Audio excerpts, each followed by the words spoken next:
শুভজিৎ, উৎসবের আবহ, প্রতিবাদের গর্জন চলছে। আর কালকে মহালয়ের আগে কিন্তু প্রতিবাদ জারি রয়েছে, সেই খবরই আমরা আমাদের দর্শকদেরকে জানাবো। আবারও রাত দখলে নামছে নাগরিক সমাজ, সাধারণ জনতা। রাত 10টায় সিথির মোড়ে রাত দখলের ডাক স্কুলের প্রাক্তনীয় নাগরিক সমাজের তরফে।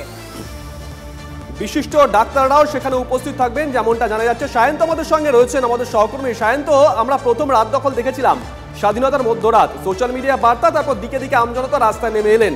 আজকেও কি তেমনই একটা ছবি উঠতে চলেছে? অন্তত যারা আহ্বায়ক তারা কি অনুমান করছেন?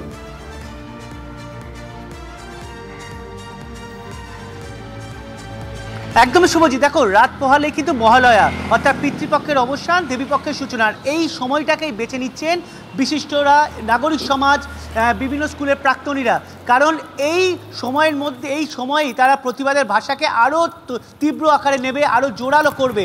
কারণ যে তিলোত্তমাকে যেভাবে ধর্ষণ এবং খুন করা হয়েছে, সেই তার ন্যায় বিচার সুনিশ্চিত করতে চাই সেই মিছিল, এই রাত জাগো কর্মসূচি, যা সিথির মোড়, উল্টোডাঙার মোড়, কলকাতা বিমানবন্দর এবং শহরের বিভিন্ন প্রান্তে এই রাত জাগো কর্মসূচি নেওয়া হয়েছে।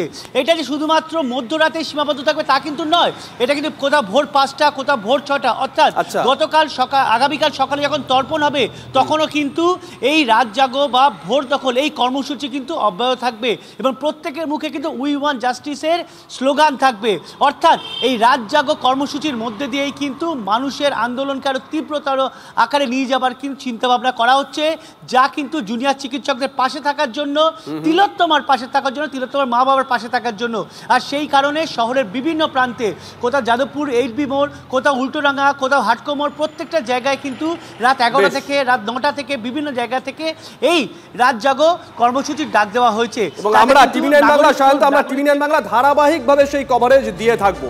সায়ন্ত, অসংখ্য ধন্যবাদ। নিমা, একটা বিষয় খুব পরিষ্কার লিমা, যে দেবী পক্ষের সূচনা হতে চলেছে আন্দোলনের মধ্যে দিয়েই।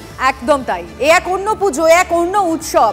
মানে পিতৃপক্ষ থেকে যখন মাতৃপক্ষের সূচনা হবে তখন চলবে প্রতিবাদ গর্জনা, সেই ছবিটা তুলে ধরবে টিভি9 বাংলা। একটা ছোট্ট ব্রেক, ফিরছে।